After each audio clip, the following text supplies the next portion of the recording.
ಯುವಕರಿಗೆ ನಮೋ ಸಂದೇಶ, ಲೀಕಾಸುರರಿಗೆ big warning. ಉಪವಾಸ ಕೈಬಿಟ್ಟ ವಾಂಗ್ಚುಕ್, ಬೇಡಿಕೆ ಈಡೇರಿಸುತ್ತಾ ಸರ್ಕಾರ. ಹಬ್ಬುತ್ತಲೇ ಇದೆ ಕಾಕ್ರೋಚ್ ಕಿಚ್ಚು. ಅಭಿಜಿತ್ ದೀಪ್ಗೆ ಹೇಳ್ತಾ ಇರೋದೇನು? ಇದೇ ಹೊತ್ತಿನ ಕಂಡಿದ್ದು ಕಾಣದ್ದು. ನಾನು ಚೈತ್ರ ಹರೀಶ್.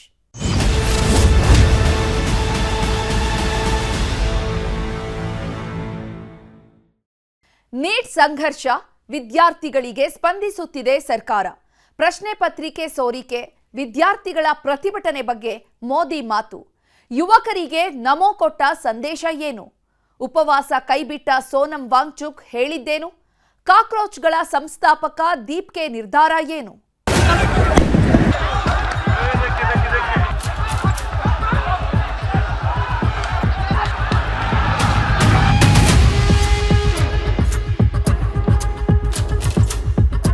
ಒಂದು ತಿಂಗಳು, ಬರೋಬ್ಬರಿ ಒಂದು ತಿಂಗಳಿನಿಂದ ಕಾಕ್ರೋಚ್ ಜನತಾ ಪಾರ್ಟಿ ನೀಟ್ ಅಕ್ರಮದ ವಿರುದ್ಧ ಹೋರಾಟ ಮಾಡ್ತಾ ಇದೆ. ಬರೋಬ್ಬರಿ 26 ದಿನಗಳು ಸೋನಂ ವಾಂಗ್ಚುಕ್ ಉಪವಾಸ ಮಾಡಿದ್ದಾರೆ. ಶಿಕ್ಷಣ ವ್ಯವಸ್ಥೆಯ ವಿರುದ್ಧ ಹೋರಾಟ ಮಾಡ್ತಾ ಇರೋ ಯುವಕರಿಗೆ ದಿನದಿಂದ ದಿನಕ್ಕೆ ಬೆಂಬಲ ಹೆಚ್ಚಾಗ್ತಾ ಇದೆ. ಇದರ ನಡುವೆ ಈಗ ಕೇಂದ್ರ ಸರ್ಕಾರವು ಯುವಕರ ಪರವಾಗಿ ಕೆಲವೊಂದು ಕ್ರಮಗಳನ್ನು ತೆಗೆದುಕೊಳ್ಳಲು ಮುಂದಾಗಿದೆ.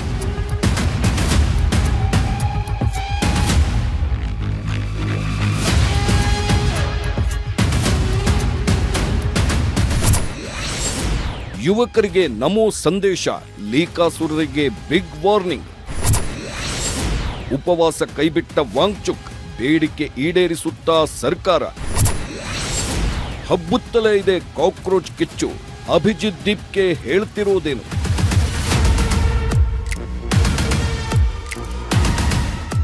ನೀಟ್ ಪ್ರಶ್ನೆ ಪತ್ರಿಕೆ ಸೋರಿಕೆ ವಿರುದ್ಧ ಯಾರೊಬ್ಬರೂ ಸೀರಿಯಸ್ ಆಗಿ ಮಾತಾಡಲಿಲ್ಲ. ಲೀಕಾಸುರರನ್ನ ಹಿಡಿದು ಶಿಕ್ಷಿಸಲು ಕಠಿಣ ಪ್ರಯತ್ನಗಳೂ ನಡೆಯಲಿಲ್ಲ. ಆಗಲೇ ಯುವಕರು ಸಿಡಿದು ನಿಂತರು. ತಮ್ಮನ್ನ ಟೀಕಿಸಿದ ಹೆಸರಿನಲ್ಲೇ ಒಂದು ಹೋರಾಟ ಶುರು ಮಾಡಿದ್ರು. ಕಾಕ್ರೋಚ್ ಜನತಾ ಪಾರ್ಟಿ ಕಟ್ಟಿದ್ರು. ಅದು ಕೇವಲ ಸೋಷಿಯಲ್ ಮೀಡಿಯಾಗೆ ಮಾತ್ರ ಸೀಮಿತ ಅನ್ನೋ ಮಾತುಗಳು ಕೇಳಿ ಬಂದಾಗ ಕಾಕ್ರೋಚ್ಗಳು ಬೀದಿಗೆ ಬಂದವು. ತಮ್ಮ ಹಕ್ಕುಗಳನ್ನ ಕೇಳಿದ್ವು. ಈಗ ಇಡೀ ದೇಶವೇ ತಮ್ಮತ್ತ ನೋಡುವಂತೆ ಮಾಡಿದೆ.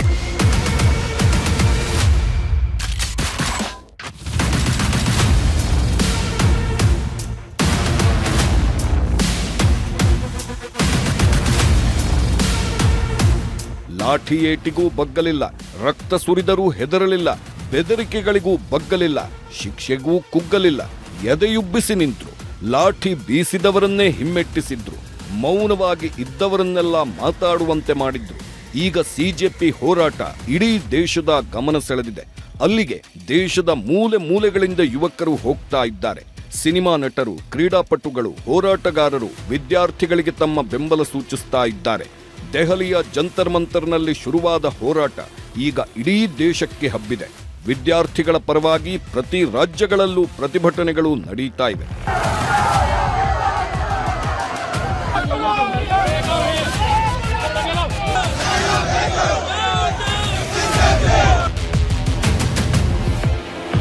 ಕಾಕ್ರೋಚ್ಗಳ ಕಿಚ್ಚು ಈ ಮಟ್ಟಕ್ಕೆ ಹೋಗುತ್ತೆ ಅಂತ ಯಾರೂ ಸಹ ಊಹಿಸಿರಲಿಲ್ಲ. ಆದರೆ ವಿದ್ಯಾರ್ಥಿಗಳ ಬೇಡಿಕೆಗಳು ನ್ಯಾಯಯುತವಾಗಿರೋದ್ರಿಂದ ಅವರಿಗೆ ದಿನದಿಂದ ದಿನಕ್ಕೆ ಬೆಂಬಲ ಹೆಚ್ಚಾಗ್ತಾ ಇದೆ. ವಿದ್ಯಾರ್ಥಿಗಳ ಮೇಲೆ ನಡೆದ ಹಲ್ಲೆಯನ್ನ ಪಕ್ಷಭೇದ ಮರೆತು ಎಲ್ಲರೂ ಖಂಡಿಸ್ತಾ ಇದ್ದಾರೆ.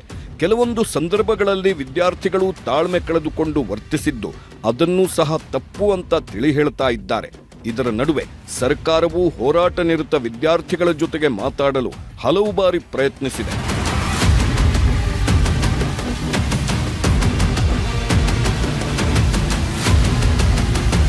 ಒಂದು ಕಡೆ ವಿದ್ಯಾರ್ಥಿಗಳು, ಮತ್ತೊಂದು ಕಡೆ ವಿರೋಧ ಪಕ್ಷಗಳು. ಸಂಸತ್ನಲ್ಲೂ ನೀಟ್ ಪ್ರಶ್ನೆ ಪತ್ರಿಕೆ ಸೋರಿಕೆ ವಿಚಾರವೇ ಸದ್ದು ಮಾಡಿದೆ. ಸಂಸತ್ ಹೊರಗೂ ಒಳಗೂ ಪ್ರತಿಭಟನೆಗಳು ನಡೆದಿವೆ. ಈ ಹೋರಾಟಗಳಿಂದ ಕೇಂದ್ರ ಸರ್ಕಾರದ ಮೇಲೂ ಒತ್ತಡ ಹೆಚ್ಚಾಗಿದ್ದು, ಕೇಂದ್ರ ಸರ್ಕಾರ ಸಿಜೆಪಿ ನಾಯಕರನ್ನ ಕರೆಸಿ ಮಾತಾಡುವ ಪ್ರಯತ್ನ ಮಾಡಿತ್ತು. ಆದರೆ ಅದು ಫಲಪ್ರದವಾಗಿಲ್ಲ.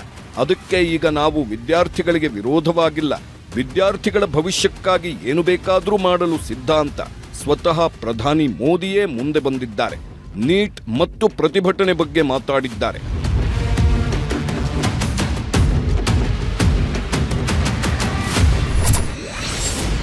ನೀಟ್ ಪ್ರಶ್ನೆ ಪತ್ರಿಕೆ ಸೋರಿಕೆ ಬಗ್ಗೆ ವಿದ್ಯಾರ್ಥಿಗಳಿಗೆ ಸಂದೇಶ ಕೊಟ್ಟಿರೋ ಪ್ರಧಾನಿ ಮೋದಿ, ನೀಟ್ ಪೇಪರ್ ಲೀಕ್ ಅನ್ನೋದು ಸಣ್ಣ ವಿಷಯವಲ್ಲ. ಇದರಿಂದ ಲಕ್ಷಾಂತರ ವಿದ್ಯಾರ್ಥಿಗಳ ಭವಿಷ್ಯ ಹಾಳಾಗುತ್ತೆ. ಪೇಪರ್ ಲೀಕ್ ವಿಚಾರದಲ್ಲಿ ತನಿಖೆ ನಡೆಯುತ್ತಿದೆ. ಕಳೆದ 2.5 ತಿಂಗಳಿಂದ ಅದರ ಬಗ್ಗೆ ಚರ್ಚೆ ಆಗ್ತಿದೆ. ಆರೋಪಿಗಳನ್ನ ಈಗಾಗಲೇ ಬಂಧಿಸಿ ಜೈಲಿಗೆ ಹಾಕಿದ್ದೇವೆ. ಹಗರಣದ ತನಿಖೆ ನಡೆಸಲು ಫಾಸ್ಟ್ ಟ್ರ್ಯಾಕ್ ಕೋರ್ಟ್ಗಳನ್ನು ಸ್ಥಾಪನೆ ಮಾಡಿದ್ದೇವೆ. ಕ್ಯಾಬಿನೆಟ್ನಲ್ಲಿ ಎಲ್ಲಾ ವಿಚಾರ ಚರ್ಚೆ ಆಗಲಿದೆ. ಸೋಮವಾರದ ಕಲಾಪದಲ್ಲಿ ಕಠಿಣ ಬಿಲ್ ತರುತ್ತೇವೆ ಅಂತ ಮೋದಿ ಭರವಸೆ ಕೊಟ್ಟಿದ್ದಾರೆ. ನೀಟ್ ಪ್ರಶ್ನೆ ಪತ್ರಿಕೆ ಸೋರಿಕೆ ಆಗಿರುವುದಕ್ಕೆ ಸರ್ಕಾರ ಹೊಣೆ ಹೊತ್ತುಕೊಳ್ತಾ ಇಲ್ಲ. ಶಿಕ್ಷಣ ಸಚಿವ ಧರ್ಮೇಂದ್ರ ಪ್ರಧಾನ್ ರಾಜೀನಾಮೆ ಕೊಡ್ತಾ ಇಲ್ಲ. ಕೇಂದ್ರ ಸರ್ಕಾರ ಮೌನವಾಗಿದೆ. ಆರೋಪಿಗಳನ್ನು ರಕ್ಷಣೆ ಮಾಡುವ ಕೆಲಸ ಆಗ್ತಾ ಇದೆ. ದೇಶದ ಪ್ರಧಾನಿ ನರೇಂದ್ರ ಮೋದಿಯವರೇ ಮೌನಕ್ಕೆ ಶರಣಾಗಿದ್ದಾರೆ ಅಂತ ವಿರೋಧ ಪಕ್ಷಗಳು ಪ್ರಶ್ನೆ ಮಾಡಿದ್ವು. ಆದರೆ ಸರ್ಕಾರ ಆರೋಪಿಗಳಿಗೆ ಶಿಕ್ಷೆ ಕೊಡಿಸುತ್ತೆ, ವಿದ್ಯಾರ್ಥಿಗಳ ಭವಿಷ್ಯದ ಜೊತೆಗೆ ಯಾರೂ ಆಟ ಆಡಬಾರದು ಅಂತ ಸರ್ಕಾರ ಸಂಸತ್ನಲ್ಲಿ ಹೇಳಿತ್ತು. ಅದರ ಜೊತೆಗೆ ಈಗ ಸ್ವತಃ ಪ್ರಧಾನಿ ಮೋದಿಯವರೇ ವಿದ್ಯಾರ್ಥಿಗಳ ಭವಿಷ್ಯದ ಬಗ್ಗೆ ಮಾತಾಡಿ ಹೋರಾಟ ಮಾಡುತ್ತಾ ಇರೋ ವಿದ್ಯಾರ್ಥಿಗಳಿಗೆ ಭರವಸೆಯನ್ನು ಕೊಟ್ಟಿದ್ದಾರೆ.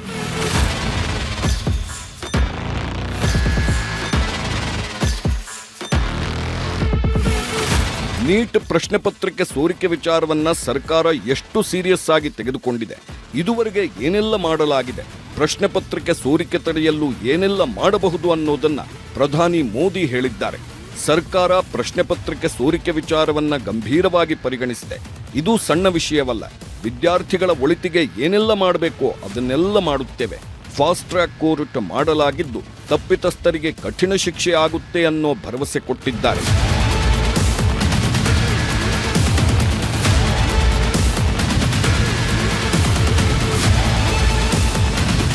फ्रेंड्स, मैं जानता हूं कि पेपर लीक ये कोई मामूली विषय नहीं है.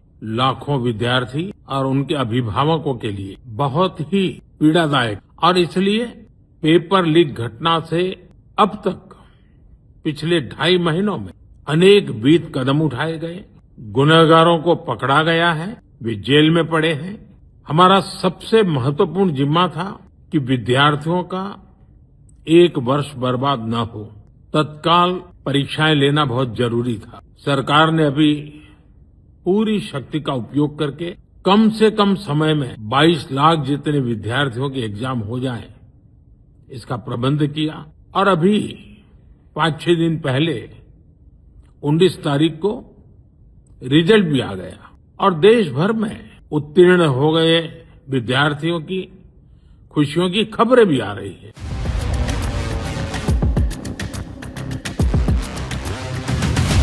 ಈ ಬಾರಿ ನೀಟ್ ಪ್ರಶ್ನೆ ಪತ್ರಿಕೆ ಸೋರಿಕೆ ಆದ ನಂತರ ಕೆಲವೇ ದಿನಗಳಲ್ಲಿ ಮತ್ತೊಂದು ಪ್ರಶ್ನೆ ಪತ್ರಿಕೆ ರೆಡಿ ಮಾಡಿ ಮರುಪರೀಕ್ಷೆಯನ್ನ ನಡೆಸಲಾಯಿತು.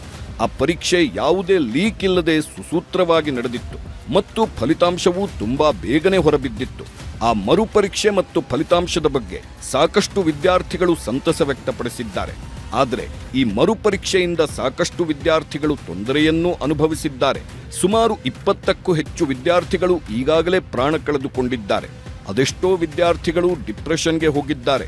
ಅಂಥವರಿಗೆಲ್ಲ ನ್ಯಾಯ ಸಿಗಬೇಕು ಅನ್ನೋದು ವಿದ್ಯಾರ್ಥಿಗಳ ಕೂಗು.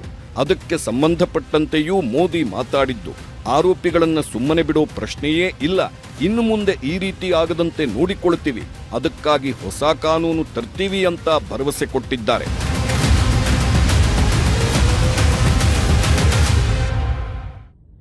मैंने आज फास्ट ट्रैक कोर्ट के लिए विभागों को निर्देश दिए थे.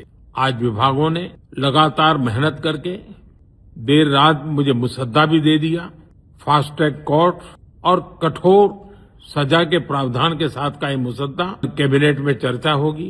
कैबिनेट के साथियों के सुझाव के बाद उसका अंतिम रूप दिया जाएगा और सोमवार से संसद का दूसरा सप्ताह शुरू हो रहा है. तब जल्द से जल्द उस बिल को सदन में पारित कराने का प्रयास किया जाए. ಎಷ್ಟು ಕಠಿಣ ಕ್ರಮಗಳನ್ನು ತೆಗೆದುಕೊಂಡ್ರು, ಎಷ್ಟು ಕಟ್ಟುನಿಟ್ಟಾಗಿ ಪರೀಕ್ಷೆ ನಡೆಸಿದ್ರು, ಎಲ್ಲೋ ಒಂದು ಕಡೆ ಪೇಪರ್ ಲೀಕ್ ಆಗ್ತಾನೇ ಇದೆ. ಅದಕ್ಕೆ ಇನ್ನು ಮುಂದೆ ಆ ರೀತಿ ಆಗಬಾರದು ಅಂತ ಪೇಪರ್ ಲೀಕ್ ತಡೆಯುವುದಕ್ಕೆ ಹೊಸ ಕಾನೂನನ್ನೇ ತರಲು ಸರ್ಕಾರ ಮುಂದಾಗಿದೆ. ಜೊತೆಗೆ ಪೇಪರ್ ಲೀಕ್ ಮಾಡುವವರು ಭಯ ಪಡೋ ರೀತಿ ಆರೋಪಿಗಳಿಗೆ ಕಠಿಣ ಶಿಕ್ಷೆ ಕೊಡಿಸಲು ಫಾಸ್ಟ್ ಟ್ರ್ಯಾಕ್ ಕೋರ್ಟ್ಗಳನ್ನೂ ಮಾಡಲಾಗಿದೆ. ಆ ಮೂಲಕ ಪೇಪರ್ ಲೀಕ್ ಮಾಫಿಯಾಗೆ ಪ್ರಧಾನಿ ಮೋದಿ ಬಿಗ್ ಶಾಕ್ ಕೊಟ್ಟಿದ್ದಾರೆ.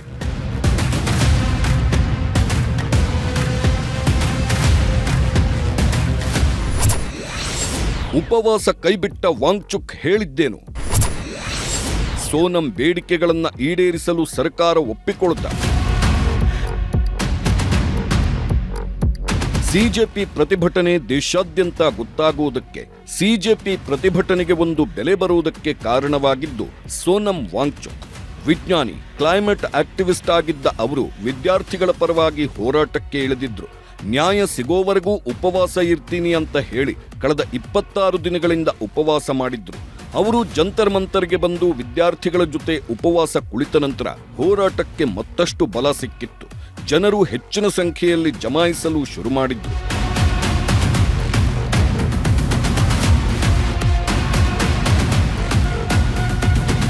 ಸೋನಂ ವಾಂಗ್ಚುಕ್ ಶಿಕ್ಷಣ ಸಚಿವರ ರಾಜೀನಾಮೆ ಸೇರಿದಂತೆ ಹಲವು ಕಂಡೀಷನ್ಸ್ ಇಟ್ಟು ಉಪವಾಸ ಮಾಡಿದ್ರು. ಅವರನ್ನ ಯಾರು ಎಷ್ಟು ಮನವೊಲಿಸಿದ್ರೂ ಅವರು ಉಪವಾಸ ಕೈಬಿಟ್ಟಿರಲಿಲ್ಲ. ದಿನದಿಂದ ದಿನಕ್ಕೆ ಅವರ ಆರೋಗ್ಯ ಹದಗೆಡ್ತಾ ಇದ್ರೂ ಅವರು ಅದರ ಬಗ್ಗೆ ತಲೆಕೆಡಿಸಿಕೊಂಡಿರಲಿಲ್ಲ. ಅವರ ಆರೋಗ್ಯ ಹದಗೆಡ್ತಾ ಇರೋದ್ರಿಂದ ಅವರಿಗೆ ಬಲವಂತವಾಗಿ ದ್ರವರೂಪದ ಆಹಾರ ಕೊಡಬೇಕು ಅನ್ನೋ ಒತ್ತಾಯಗಳು ಕೇಳಿಬಂದಿದ್ವು. ಕಳೆದ 26 ದಿನಗಳಲ್ಲಿ ಅವರ ತೂಕ ಸುಮಾರು 11 ಕೆಜಿ ಇಳಿಕೆಯಾಗಿತ್ತು. ಅದಕ್ಕೆ ಜುಲೈ 18ರಂದು ದೆಹಲಿ ಪೊಲೀಸರು ಅವರನ್ನ ಸಫ್ದರ್ಜಂಗ್ ಆಸ್ಪತ್ರೆಗೆ ದಾಖಲಿಸಿದ್ದರು. ಬಳಿಕ ಹೈಕೋರ್ಟ್ ನಿರ್ದೇಶನದಂತೆ ಅವರನ್ನ ಗುರುಗ್ರಾಮದ ಮೇದಾಂತ ಆಸ್ಪತ್ರೆಗೆ ಸ್ಥಳಾಂತರಿಸಲಾಗಿತ್ತು.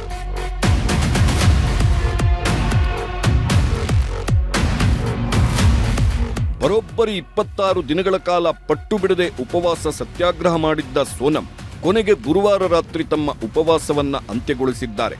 ವಿವಿಧ ರಾಜಕೀಯ ಪಕ್ಷಗಳ ಒಟ್ಟು 65 ಸಂಸದರು ತಮ್ಮನ್ನ ಮನವೊಲಿಸಿದ್ರು. ಪತ್ರ ಬರೆದು ಉಪವಾಸ ನಿಲ್ಲಿಸುವಂತೆ ಕೋರಿದ್ರು ಅಂತ ವಾಂಗ್ಚುಕ್ ತಿಳಿಸಿದ್ದಾರೆ.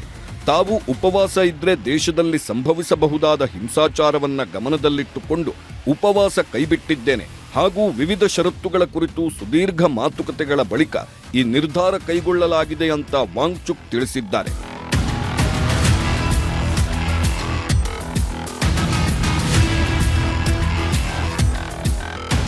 ಸೋನಂ ವಾಂಗ್ಚುಕ್ ಮನವೊಲಿಸುವುದಕ್ಕೆ ಕೇಂದ್ರ ಸರ್ಕಾರ ಸಾಕಷ್ಟು ದಿನಗಳಿಂದ ಪ್ರಯತ್ನ ಪಟ್ಟಿತ್ತು. ಅದು ಈಗ ನೆರವೇರಿದೆ. ಕೇಂದ್ರ ಸರ್ಕಾರವು ನಡೆಸಿದ ನಿರಂತರ ಚರ್ಚೆಗಳ ನಂತರ ಅಧಿಕೃತ ಭರವಸೆಯನ್ನ ಲಿಖಿತ ರೂಪದಲ್ಲಿ ನೀಡಿದ ಬಳಿಕ ಸೋನಂ ಉಪವಾಸ ಸತ್ಯಾಗ್ರಹವನ್ನ ಕೈಬಿಟ್ಟಿದ್ದಾರೆ. ಗುರುಗ್ರಾಮದ ಮೇದಾಂತ ಆಸ್ಪತ್ರೆಯಲ್ಲಿ ಕೇಂದ್ರ ಸಚಿವರಾದ ಜೆಪಿ ನಡ್ಡಾ ಮತ್ತು ಜಿತೇಂದ್ರ ಸಿಂಗ್ ಅವರು ಪಾನೀಯ ಕುಡಿಸುವ ಮೂಲಕ Sonam ಉಪವಾಸವನ್ನ ಅಂತ್ಯಗೊಳಿಸಿದ್ರು. The government has already assured threadbare discussions to find solutions to paper leaks and educational reforms for exams in the parliament. Besides, the government is also positively considering suitable compensations for the suicide victims of recent NEET paper leaks. Sonam Wangchuk ಉಪವಾಸ ಕೈಬಿಟ್ಟಿದ್ದರ ಬಗ್ಗೆ ಅವರ ಪತ್ನಿ ಗೀತಾಂಜಲಿ ಸಹ ಪ್ರತಿಕ್ರಿಯಿಸಿದ್ದು, ಅವರು ವಿದ್ಯಾರ್ಥಿಗಳ ಭದ್ರತೆ ಬಗ್ಗೆ ಯೋಚನೆ ಮಾಡಿ ಈ ನಿರ್ಧಾರ ತೆಗೆದುಕೊಂಡಿದ್ದಾರೆ. ಪ್ರತಿಭಟನೆ ಮಾಡಿದ ವಿದ್ಯಾರ್ಥಿಗಳ ವಿರುದ್ಧ ಯಾವುದೇ ಕ್ರಮ ಕೈಗೊಳ್ಳಲ್ಲ ಅಂತ ಲಿಖಿತ ಬರವಣಿಗೆಯ ಮೂಲಕ ಖಾತ್ರಿಪಡಿಸಿಕೊಂಡು ಅವರು ಉಪವಾಸ ಕೈಬಿಟ್ಟಿದ್ದಾರೆ.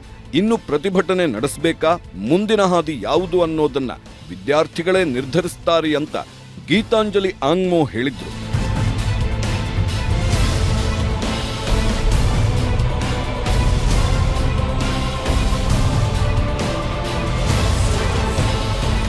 ಸೋನಂ ವಾಂಗ್ಚುಕ್ ಉಪವಾಸ ಅಂತ್ಯಗೊಳಿಸಿದ್ದಾರೆ.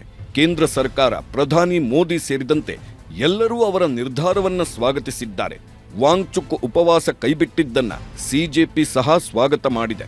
ಆದರೆ ತಮ್ಮ ಹೋರಾಟವನ್ನ ಮಾತ್ರ ನಿಲ್ಲಿಸೋದಿಲ್ಲ ಅಂತ ಸಿಜೆಪಿ ಸ್ಪಷ್ಟಪಡಿಸಿದೆ. ಧರ್ಮೇಂದ್ರ ಪ್ರಧಾನ್ ರಾಜೀನಾಮೆಗೆ ಆಗ್ರಹಿಸಿ ಜಂತರ್ ಮಂತರ್ನಲ್ಲಿ ಪ್ರತಿಭಟನೆ ಮುಂದುವರಿಸಲಾಗಿದ್ದು, ದೇಶಾದ್ಯಂತ ವಿದ್ಯಾರ್ಥಿಗಳು ಹೋರಾಟಗಳನ್ನು ಶುರು ಮಾಡಿದ್ದಾರೆ. ಇದರಿಂದಾಗಿ ದೆಹಲಿಯಲ್ಲಿ 17 ಮೆಟ್ರೋ ನಿಲ್ದಾಣಗಳು ಬಂದ್ ಆಗಿವೆ. ಹಲವು ಮುನ್ನೆಚ್ಚರಿಕಾ ಕ್ರಮಗಳನ್ನು ಕೈಗೊಳ್ಳಲಾಗಿದೆ. ಅಷ್ಟೇ ಅಲ್ಲದೆ ನೀಟ್ ಪೇಪರ್ ಸೋರಿಕೆ ಬಗ್ಗೆ ಸರ್ಕಾರ ಸಹ ಸೀರಿಯಸ್ ಆಗಿದ್ದು, ಶಿಕ್ಷಣ ಇಲಾಖೆ ಕಾರ್ಯದರ್ಶಿ ವಿನೀತ್ ಜೋಶಿ ಅವರನ್ನ ಎತ್ತಂಗಡಿ ಮಾಡಿದೆ. ನೂತನ ಕಾರ್ಯದರ್ಶಿಯಾಗಿ ನರೇಶ್ ಗಂಗ್ವಾರ್ ಅವರನ್ನ ನೇಮಕ ಮಾಡಲಾಗಿದೆ.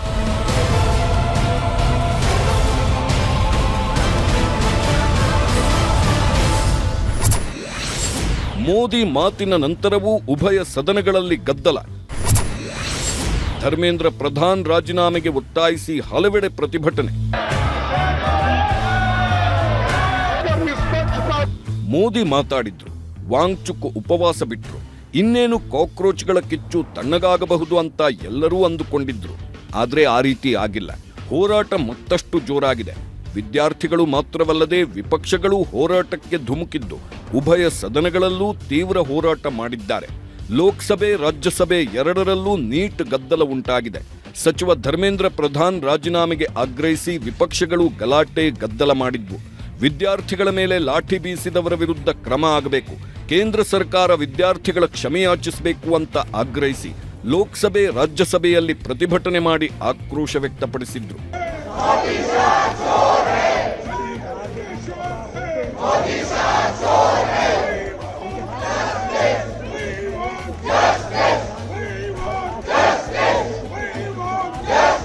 ವಿಪಕ್ಷಗಳ ಗಲಾಟೆಯಿಂದ ಸದನವನ್ನ 2 ಬಾರಿ ಮುಂದೂಡಲಾಯಿತು.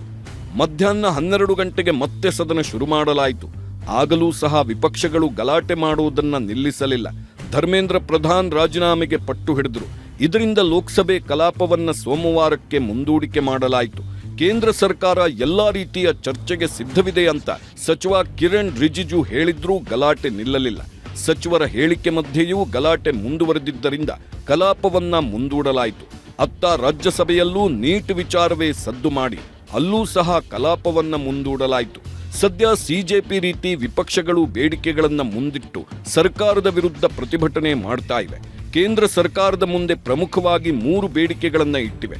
ಶಿಕ್ಷಣ ಸಚಿವ ಧರ್ಮೇಂದ್ರ ಪ್ರಧಾನ್ ರಾಜೀನಾಮೆ ನೀಡಬೇಕು, ಸ್ಟೂಡೆಂಟ್ಸ್ ಮೇಲೆ ಲಾಠಿ ಬೀಸಿದವರ ವಿರುದ್ಧ ಕ್ರಮ ಆಗಬೇಕು, ಕೇಂದ್ರ ಸರ್ಕಾರ ವಿದ್ಯಾರ್ಥಿಗಳ ಕ್ಷಮೆಯಾಚಿಸಬೇಕು ಅಂತ ವಿಪಕ್ಷಗಳು ಆಗ್ರಹಿಸಿವೆ. ಆದರೆ ವಿಪಕ್ಷಗಳ ಬೇಡಿಕೆಗಳನ್ನ ಬದಿಗಿಟ್ಟು ಕೇಂದ್ರ ಸರ್ಕಾರ ವಿದ್ಯಾರ್ಥಿಗಳ ಸಮಸ್ಯೆಗಳನ್ನ ಬಗೆಹರಿಸಲು ಮುಂದಾಗಿದೆ. ಅದಕ್ಕಾಗಿ ಸೋಮವಾರ ಕ್ಯಾಬಿನೆಟ್ನಲ್ಲಿ ಹೊಸ ಕಾನೂನು ತರಲು ತೀರ್ಮಾನಿಸಿದೆ.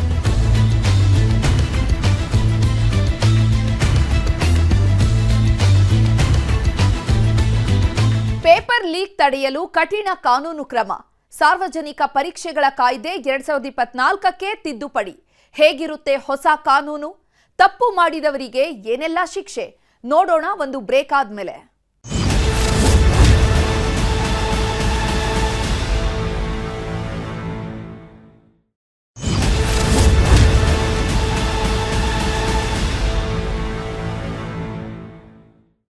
ಮೋದಿ ಮಾತಿನ ನಂತರ ಉಪವಾಸ ಕೈಬಿಟ್ಟ ವಾಂಗ್ಚುಕ್. ಆದ್ರೆ ಕಿಡ್ನಾಪ್ ಎಂದ ಸಿಜೆಪಿ. ವಾಂಗ್ಚುಕ್ ನಂತರ ಸಿಜೆಪಿ ವಕ್ತಾರರ ಜೊತೆಯೂ ಕೂಡ ಮಾತು. ಕಾನ್ಸ್ಟಿಟ್ಯೂಷನ್ ಕ್ಲಬ್ನಲ್ಲಿ ನಡೆದಂತಹ ಮಹತ್ವದ ಮೀಟಿಂಗ್ನಲ್ಲಿ ಏನೆಲ್ಲ ಆಯಿತು? ರಾಜೀನಾಮೆ ಕೊಡ್ತಾರಾ ಶಿಕ್ಷಣ ಸಚಿವ? ಸಾರ್ವಜನಿಕ ಪರೀಕ್ಷೆಗಳ ಕಾಯ್ದೆ 2024ಕ್ಕೆ ತಿದ್ದುಪಡಿ. ಹೇಗಿರುತ್ತೆ ಹೊಸ ಕಾನೂನು? ಪೇಪರ್ ಲೀಕ್ ವಿರುದ್ಧ ಕಠಿಣ ಕ್ರಮ. ಸೋಮವಾರವೇ ಬಿಲ್ ಮಂಡನೆ. ಸಿಜೆಪಿ ವಕ್ತಾರರ ಜೊತೆ ನಡ್ಡಾ ಮಾತು. ಬೇಡಿಕೆ ಒಪ್ಪಿಕೊಳ್ಳುತ್ತಾ ಕೇಂದ್ರ ಸರ್ಕಾರ. ಶಿಕ್ಷಣ ಸಚಿವರ ರಾಜೀನಾಮೆಗೆ ಪಟ್ಟು ಅಧಿಕಾರ ಬಿಡ್ತಾರಾ ಧರ್ಮೇಂದ್ರ ಪ್ರಧಾನ್?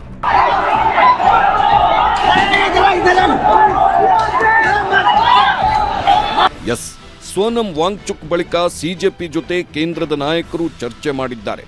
ಕಾನ್ಸ್ಟಿಟ್ಯೂಷನ್ ಕ್ಲಬ್ನಲ್ಲಿ ಮಹತ್ವದ ಮೀಟಿಂಗ್ ನಡೆದಿದ್ದು ಕೇಂದ್ರ ಸಚಿವರಾದ ಜೆಪಿ ನಡ್ಡಾ, ಜಿತೇಂದ್ರ ಸಿಂಗ್ ಸಭೆಯಲ್ಲಿ ಭಾಗಿಯಾಗಿದ್ರು. ಸಿಜೆಪಿ ಮುಖ್ಯ ವಕ್ತಾರ ಸೌರವ್ ದಾಸ್, ರಾಷ್ಟ್ರೀಯ ವಕ್ತಾರ ಅಶುತೋಷ್ ರಂಕ ಜೊತೆ ನೀಟ್ ಅಕ್ರಮ ಪ್ರತಿಭಟನೆ ಬೇಡಿಕೆಗಳ ಬಗ್ಗೆ ಸಮಾಲೋಚನೆ ನಡೆಸಿದ್ರು.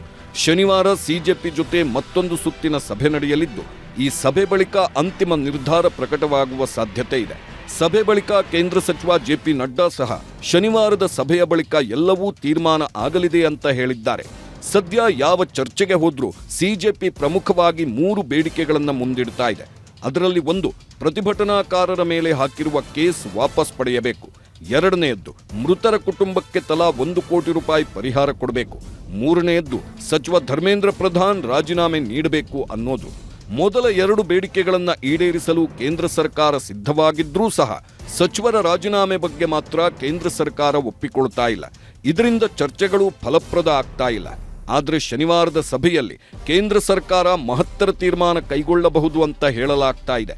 ಸದ್ಯ ಪೇಪರ್ ಲೀಕ್ ತಡೆಯಲು ಸರ್ಕಾರ ಕಾನೂನು ತರಲು ಮುಂದಾಗಿದ್ದು, ಸಾರ್ವಜನಿಕ ಪರೀಕ್ಷೆಗಳ ಕಾಯ್ದೆ 2024ಕ್ಕೆ ತಿದ್ದುಪಡಿ ಮಾಡಿ ತಪ್ಪಿತಸ್ಥರಿಗೆ ದೀರ್ಘಾವಧಿ ಜೈಲು ಮತ್ತು ಹೆಚ್ಚಿನ ದಂಡ ವಿಧಿಸಲು ತೀರ್ಮಾನಿಸಲಾಗಿದೆಯಂತೆ. ವಿಚಾರಣೆ ಪೂರ್ಣಗೊಳಿಸಲು ಕಡ್ಡಾಯ ಗಡುವು ಕೊಡುವುದು, 1 ವರ್ಷದೊಳಗೆ ವಿಚಾರಣೆ ಪೂರ್ಣಗೊಳಿಸಿ ಶಿಕ್ಷೆ ಪ್ರಕಟಿಸಲು ಅನುವಾಗುವಂತಹ ಕಾನೂನು ತರಲು ತೀರ್ಮಾನ ಮಾಡಲಾಗಿದೆ. ಆರೋಪಿಗಳಿಗೆ 10 ವರ್ಷಗಳ ಜೈಲು ಶಿಕ್ಷೆ, 10 ಕೋಟಿ ರೂಪಾಯಿವರೆಗೆ ದಂಡ ವಿಧಿಸುವಂತೆ ಕಾನೂನು ರೂಪಿಸಲಾಗ್ತಾ ಇದೆ. ಸೋಮವಾರವೇ ಬಿಲ್ ಮಂಡನೆ ಬಗ್ಗೆಯೂ ಚರ್ಚೆ ಆಗಿದೆ. ಸಂಘಟಿತ ಪರೀಕ್ಷಾ ವಂಚನೆಗೆ ಕಠಿಣ ಶಿಕ್ಷೆಗೆ ಪ್ರಸ್ತಾಪ ಮಾಡಲಾಗಿದೆ. ಇನ್ನೊಂದು ಕಡೆ ನೀಟ್ ಕುರಿತು ಸುಪ್ರೀಂ ಕೋರ್ಟ್ನಲ್ಲಿ ವಿಚಾರಣೆ ನಡೆಸಲು ಅರ್ಜಿ ಸಲ್ಲಿಸಲಾಗಿದೆ. ಯುನೈಟೆಡ್ ಡಾಕ್ಟರ್ಸ್ ಫ್ರಂಟ್, FAIMA ಸಲ್ಲಿಸಿದ್ದ ಅರ್ಜಿ ವಿಚಾರಣೆ ಇಂದು ನಡೆಯಿತು. ಇನ್ನು ವಿಚಾರಣೆ ವೇಳೆ NTA ಬಗ್ಗೆ ಅಮೂಲಾಗ್ರ ಬದಲಾವಣೆ ಅಗತ್ಯವಿದೆ. ಕೇಂದ್ರದ ಪ್ರಶ್ನೆ ಪತ್ರಿಕೆ ಸೋರಿಕೆ ತಡೆ ಬಗ್ಗೆ ಮೇಲ್ವಿಚಾರಣೆ ಅಗತ್ಯವಿದೆ. ಅಲ್ಪಾವಧಿ ಕ್ರಮದ ಬದಲು ಶಾಶ್ವತ ಚೌಕಟ್ಟು ಬೇಕು ಅಂತ ನ್ಯಾಯಮೂರ್ತಿ PS ನರಸಿಂಹ, ಅಲೋಕ್ ಅರಾಧೆ ಪೀಠ ಅಭಿಪ್ರಾಯಪಟ್ಟಿದೆ. ಹೀಗೆ ಒಂದು ಕಡೆ ಕೇಂದ್ರ ಸರ್ಕಾರ ವಿದ್ಯಾರ್ಥಿಗಳ ಮನವೊಲಿಸುವ ಪ್ರಯತ್ನ ಮಾಡ್ತಾ ಇದ್ರೆ, ಮತ್ತೊಂದು ಕಡೆ CJP ಸಂಸ್ಥಾಪಕ ಅಭಿಜಿತ್ ದೀಪ್ಗೆ ಕೇಂದ್ರ ಸರ್ಕಾರದ ಮೇಲೆ ಹೊಸ ಆರೋಪ ಹೊರಿಸಿದ್ದಾರೆ. ಸೋನಂ ವಾಂಗ್ಚುಕ್ ಸ್ವ ಇಚ್ಛೆಯಿಂದ ಉಪವಾಸ ಬಿಟ್ಟಿಲ್ಲ, ಅವರನ್ನ ಸರ್ಕಾರ ಅಪಹರಿಸಿದೆ ಅಂತ ಆರೋಪ ಮಾಡಿದ್ದಾರೆ. 2ನೇ ಸುತ್ತಿನ ಚರ್ಚೆಗೂ ಮುನ್ನ ಗಂಭೀರ ಆರೋಪ ಮಾಡಿದ ದೀಪ್ಗೆ ಕೇಂದ್ರ ಸರ್ಕಾರದ ವಿರುದ್ಧ ಕಿಡ್ನಾಪ್ ಆರೋಪ ಹೊರಿಸಿದ್ದಾರೆ. ಸದ್ಯ ಯಾರು ಏನೇ ಹೇಳಿದ್ರು, ಎಷ್ಟು ಆರೋಪ ಮಾಡಿದ್ರು, ಕೇಂದ್ರ ಸರ್ಕಾರ ಮಾತ್ರ ವಿದ್ಯಾರ್ಥಿಗಳ ಮನವೊಲಿಸಿ ಪ್ರತಿಭಟನೆಗಳನ್ನು ನಿಲ್ಲಿಸಬೇಕು ಅಂತ ಪ್ರಯತ್ನ ಮಾಡ್ತಾ ಇದೆ. ಅದೇ ನಿಟ್ಟಿನಲ್ಲಿ ಈಗ ಮಾತುಕತೆಗಳನ್ನೂ ಮಾಡ್ತಾ ಇದೆ. ಆದರೆ ಈ ಮಾತುಕತೆಗಳು ಎಷ್ಟರ ಮಟ್ಟಿಗೆ ಸಫಲ ಆಗುತ್ತೆ ಅನ್ನೋದನ್ನ ಕಾದು ನೋಡಬೇಕು. ಇಷ್ಟು ದಿನ ಕೇಂದ್ರ ಸರ್ಕಾರ ಮಾತಾಡ್ತಾ ಇಲ್ಲ ಅಂತ ಎಲ್ಲರೂ ಆಕ್ರೋಶ ವ್ಯಕ್ತಪಡಿಸ್ತಾ ಇದ್ರು. ಆದ್ರೆ ಈಗ ಕೇಂದ್ರ ಸರ್ಕಾರವೇ ಮಾತುಕತೆಗೆ ಮುಂದೆ ಬಂದಿದೆ. ಈಗಲಾದ್ರೂ ಸಮಸ್ಯೆಗಳು ಬಗೆಹರಿಯುತ್ತಾ ಕಾದು ನೋಡ್ಬೇಕಿದೆ. ಇದಾಗಿತ್ತು ಈ ಹೊತ್ತಿನ ವಿಶೇಷ. ನೋಡ್ತಾ ಇರಿ News 18, ಜಾಲ ನಮ್ಮದು, ಬಲ ನಿಮ್ಮದು.